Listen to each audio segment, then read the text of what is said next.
সাকিবের মতো প্লেয়ার হারিয়ে যায় না, ফুরিয়ে যায় না, সেটা প্রমাণ দিল আবারও। সাকিব আজকে কেমন খেলেছে বলেন তো?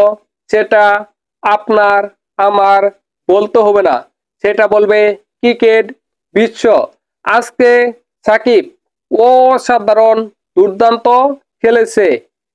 ব্যাটিংয়ে অসাধারণ ব্যাটিং করেছে। 37 বলে করেছে 58 রান।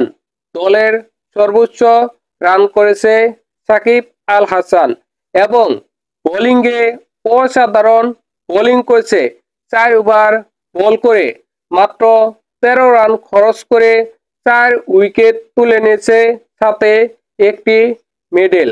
এই কারণেই সাকিব আল হাসান বিশ্বের 1 নাম্বার অলরাউন্ডার।